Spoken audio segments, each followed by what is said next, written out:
അതായത് ആദ്യമായിട്ട് മനസ്സിലാക്കേണ്ടത് ഈ പൈൽസ് എന്ന് പൊതുവെ പറയുന്നത് പൈൽസ് ആണോ എന്നുള്ളതാണ് പ്രധാനമായിട്ട് നമ്മൾ മനസ്സിലാക്കേണ്ട കാര്യം. കോമൺ ആയിട്ട് കണ്ടുവരുന്ന 2-3 അസുഖങ്ങളുണ്ട്. അതിലൊന്ന് പൈൽസാണ്, പിന്നൊന്ന് ഫിസ്റ്റുല എന്നുള്ള പറയുന്ന അസുഖമാണ്, പിന്നൊന്ന് ഫിഷർ എന്ന് പറയുന്ന അസുഖമാണ്. ഇതാണ് കോമൺ ആയിട്ട് കാണുന്നത്. അതുകൂടാതെ അപൂർവമായിട്ട് ചില 1-2 അസുഖങ്ങളുണ്ട്. ഒന്ന് ക്രോൺസ് ഡിസീസ് അല്ലെങ്കിൽ അൾസറേറ്റീവ് കൊളൈറ്റിസ് എന്ന് പറയുന്ന ഇൻഫ്ലമേറ്ററി ബൗൾ ഡിസീസ് എന്ന് പറയുന്ന ഗണത്തിൽ വരുന്ന അസുഖങ്ങൾ. പിന്നെ ആ ഭാഗത്തുണ്ടാകുന്ന ക്യാൻസർ, വൻകുടലിൻ്റെ അവസാന ഭാഗത്തുണ്ടാകുന്ന ക്യാൻസേഴ്സ്, അതും ഇതേ രീതിയിലുള്ള സിംറ്റംസ് ആയിരിക്കും, രോഗലക്ഷണങ്ങളായിരിക്കും.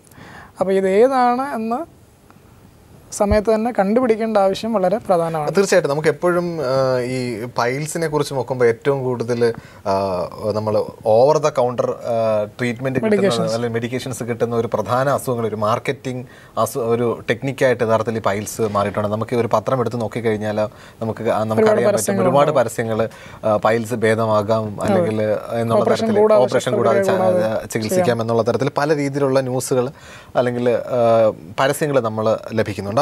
തീർച്ചയായിട്ടും ഓവർ ദ കൗണ്ടർ മെഡിക്കേഷൻസ് അല്ലെങ്കിൽ ഫാർമസി പോയി മെഡിക്കൽ സ്റ്റോറിൽ പോയി നേരിട്ട് മരുന്ന് വാങ്ങിക്കുകയോ അല്ലെങ്കിൽ പരസ്യം കണ്ട് പോയി ചെയ്യുകയോ ചെയ്യുന്ന അപകടകരമാണ്. ഒരുപാട് കേസുകൾ അങ്ങനെ ഉണ്ട്. ഇൻഫാക്റ്റ് മേജർ ഹോസ്പിറ്റൽസിൽ തന്നെ പൈൽസിൻ്റെ ശസ്ത്രക്രിയ ചെയ്തതിന് ശേഷം അതിൻ്റെ പിന്നീട് ക്യാൻസറായി വന്ന കേസുകൾ വരെ ഉണ്ട്. അപ്പം തീർച്ചയായും പൈൽസിന് ഒരു വിദഗ്ധ സർജനെ തന്നെ കാണിക്കുകയും വേണം. അതിന് ചില പരിശോധനകൾ നിർബന്ധമായിട്ടും ചെയ്യണം. അതിൽ പ്രധാനമായിട്ടുള്ളത് ഒരു പ്രോക്ടോസിഗ്മോഡോസ്കോപ്പി എന്ന് പറയുന്നതാണ്. മിനിമം അതെങ്കിലും ചെയ്തിരിക്കണം. അതായത് ഉള്ളിൽ ക്യാമറ കടത്തി നോക്കുന്ന ഒരു പരിശോധനയാണ് കുടലിൻ്റെ അവസാന ഭാഗത്ത്. അപ്പം ക്യാൻസറോ ഈ പറഞ്ഞ പോലെ ഇൻഫ്ലമേറ്ററി ബൗൾ ഡിസീസ് എന്ന് പറയുന്ന വേറെ എന്തെങ്കിലും അസുഖം ഉണ്ടോ, അതാണോ അതോ വെറും പൈൽസ് മാത്രമാണോ എന്നുള്ളത് കണ്ടുപിടിക്കണം. അതിനുശേഷം മരുന്ന് നമുക്ക് ട്രീറ്റ്മെൻറ്റ്, മെഡിക്കൽ മാനേജ്മെൻറ്റോ അല്ലെങ്കിൽ ലൈഫ് സ്റ്റൈൽ മോഡിഫിക്കേഷൻ കൊണ്ട് കൺട്രോൾ ചെയ്യാം. പിന്നെ ചില കേസിൽ സർജറി ആവശ്യം വരും. സാർ, ഈ പൈൽസിനെ സംബന്ധിച്ചിടത്തോളം നമുക്കറിയാം ഏതൊരു സർജൻ്റെ അടുത്തും നമ്മൾ പോയി കാണുമ്പോൾ ഈ സർജൻ കത്തിവെക്കുമോ എന്നുള്ളൊരു പേടിയോട് കൂടിയാണ് പലപ്പോൾ ആരുടെ ശരീരത്തും കത്തിവെക്കുന്ന അത്രയും ഇഷ്ടമുള്ള ഒരു കാര്യമല്ല. അപ്പോൾ എപ്പോഴും ആൾക്കാർ അല്ലെങ്കിൽ പേഷ്യൻസ് തിരക്കുക ഈ പൈൽസിന് സർജറി ഇല്ലാതെ ഒരു ട്രീറ്റ്മെൻറ്റ് ഉണ്ടോ എന്നുള്ളത്. അതുപോലെ തന്നെ തുടക്കത്തിൽ പൈൽസ് ട്രീറ്റ് ചെയ്ത് കഴിഞ്ഞാൽ നമുക്ക് സർജറി ഒഴിവാക്കാൻ സാധിക്കുമോ? എപ്പോഴും നമുക്ക് പരസ്യങ്ങൾ പോലെ ഉണ്ടാകുന്നത് സർജറി ഒഴിവാക്കിയിട്ടുള്ള ചികിത്സാ രീതികളെ കുറിച്ചാണ്. അതെ. അപ്പം ആദ്യമായിട്ട് മനസ്സിലാക്കേണ്ടത് സർജന്മാർക്ക് രോഗികളുടെ മേൽ കത്തിവെക്കാനും അത്രയും തന്നെ വിഷമമുള്ള കാര്യമാണ്, താല്പര്യമില്ലാത്ത കാര്യമാണ്. എന്നാലും ചില സമയത്ത് വെക്കേണ്ടി വരും. മിക്കവാറും ഈ രോഗികൾ സർജന്മാരിൽ വരെ എത്തുമ്പോഴത്തേക്കും അതൊരു അഡ്വാൻസ്ഡ് സ്റ്റേജിലാണ് മിക്കവാറും വരുന്നത്. അതുകൊണ്ടാണ് ഈ ഓപ്പറേഷനിലേക്ക് പോകേണ്ട ആവശ്യം വരുന്നത്. അതായത് ട്രീറ്റ്മെൻറ്റ് കസ്റ്റമൈസ് ചെയ്യണം. ഓരോ രോഗിക്കും ഈ പരിശോധനയ്ക്ക് ശേഷം ഓരോ രോഗിക്കും ഏതാണ് നല്ലതെന്ന് തീരുമാനിക്കേണ്ടി വരും. ഈ പറഞ്ഞ എല്ലാ ട്രീറ്റ്മെൻറ്റും തന്നെ വളരെ സയൻറ്റിഫിക്കായിട്ടും മേജർ ഹോസ്പിറ്റൽസിലും നടക്കുന്ന ട്രീറ്റ്മെൻറ്റ് തന്നെയാണ്. തണുപ്പിച്ച് കരിച്ച് കളയുന്ന ക്രയോ സർജറി എന്ന് പറയുന്നത്, അതുപോലെ തന്നെ റബ്ബർ ബാൻഡ് ലൈഗേഷൻ, സ്റ്റേപ്ലർ ഹെമറോയിഡോപെക്സി അല്ലെങ്കിൽ സ്റ്റേപ്ലർ ഹെമറോയിഡക്ടമി എന്നുള്ള പ്രൊസീജിയർ, പിന്നെ അതുപോലെ തന്നെ ഇൻഫ്രാറെഡ് കോഗുലേഷൻ ഉണ്ട്, ലേസറുണ്ട്.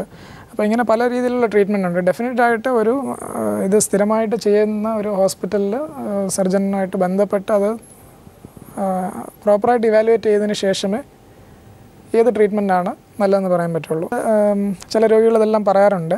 ഇതിൽ പ്രധാനമായിട്ട് നമ്മൾ ശ്രദ്ധിക്കേണ്ടതെന്ന് പറഞ്ഞാൽ നമുക്ക് കോൺസ്റ്റിപ്പേഷൻ ഉണ്ടാക്കുന്ന ഫുഡ്സ് അവോയ്ഡ് ചെയ്യണം.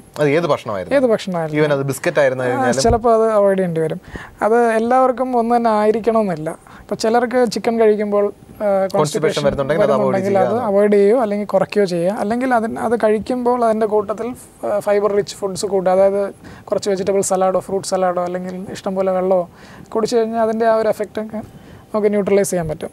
ഇപ്പോൾ ഈ അലർജി വരുന്ന പോലെയാണ്. അപ്പം ഫുഡ് എല്ലാവർക്കും ഇപ്പോൾ മീൻ കഴിച്ചാലോ മുട്ട കഴിച്ചാലോ അലർജി ഉണ്ടാവില്ല. എന്നാൽ അലർജി ഉള്ളവർ അത് ഒഴിവാക്കേണ്ടി വരും. അല്ലാതെ ഡെഫിനറ്റായിട്ട് ഇന്ന സാധനം ഒഴിവാക്കണമെന്ന് നമുക്ക് പറയാൻ പ്രത്യേക ഭക്ഷണം ഒഴിവാക്കണം എന്നില്ല എന്നുള്ളത്. എന്നാൽ സ്പൈസി ആയിട്ടുള്ള ഫുഡ് കഴിക്കുമ്പോൾ മിക്കവാറും അവരുടെ സിംറ്റംസ് കുറച്ച് അഗ്രവേറ്റ് ചെയ്യാറുണ്ട്. സാർ, ഈ പൈൽസിൻ്റെ സർജറി നമുക്ക് എത്ര ദിവസത്തെ ഹോസ്പിറ്റൽ സ്റ്റേ വരും?